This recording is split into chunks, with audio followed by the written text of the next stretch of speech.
M Q M Pakistan کے پاس حرام کمایا ہوا پیسہ نہیں ہے کہ وہاں پر دیگیں چڑھوائیں گے، بریانیاں بٹوائیں گے، لوگوں کو پیسے دیں گے، نئی نئی موٹر سائیکلیں نوجوانوں کو نکال کر دیں گے۔ ایم کیو ایم پاکستان نے دواؤں کے پیسے نہیں کھائے، ایم کیو ایم پاکستان نے کراچی کے لوگوں کا پانی چوری کر کے اربوں روپے کا نہیں بیچ رہے، M Q M Pakistan system نہیں چلا رہی، بلڈنگیں کچھ چھتیں نہیں ڈلوا رہی، جو لوگوں کی زمینوں پہ قبضہ نہیں کروا رہی ہے، سسٹم کوئی اور چلا رہا ہے، یہ ساری ڈاکہ زنی یہ غمن کوئی اور کر رہا ہے۔ تو جو آپ کے ہی بچوں کے دواؤں کے پیسے لوٹ کر، آپ کے بچوں کے تعلیم کے پیسے لوٹ کر، آپ کہیں پانی چوری کر کے اگر وہ ہزاروں سینکڑوں ارب روپے کما رہے ہیں، اس میں سے اگر 2-4 کروڑ روپے آپ کو اس الیکشن کی مد میں خرچ کر دیے تو خدا کی قسم یہ آپ ہی کے خون کے اور پسینے کو چوس کر وہ آپ کو واپس دے رہے ہیں۔ آپ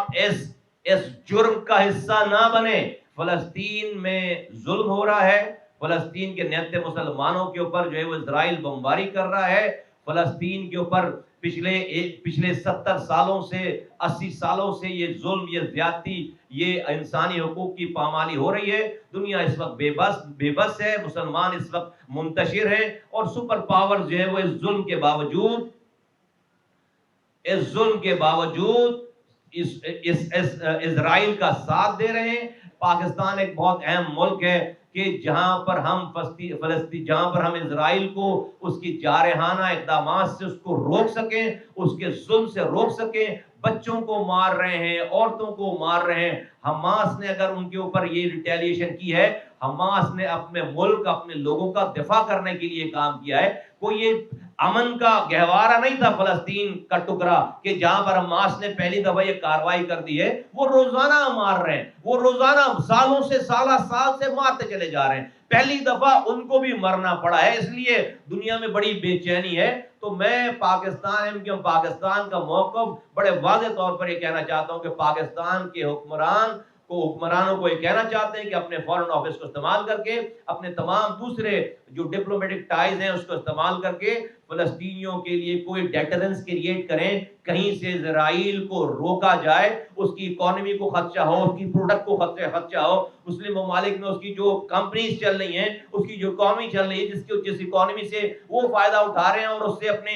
بم برسا رہے ہیں مسلمانوں کے اوپر، فلسطین کے نہتے مسلمانوں کے اوپر، اس کو کہیں نہ کہیں کوئی نہ کوئی رکاوٹ ہو۔ ہمارے پاس سندھ کو اپنانے کا اختیار تھا۔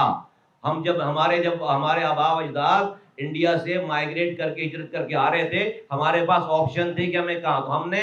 ہوش و حواس میں ہم نے سندھ کو آپٹ کیا ہے، ہم نے سندھ کو اپنایا ہے۔ سندھ ہمارا ہے، کراچی سے کشمیر تک ہم پیدائشی طور پر سندھی نہیں ہیں، ہم جو ہے وہ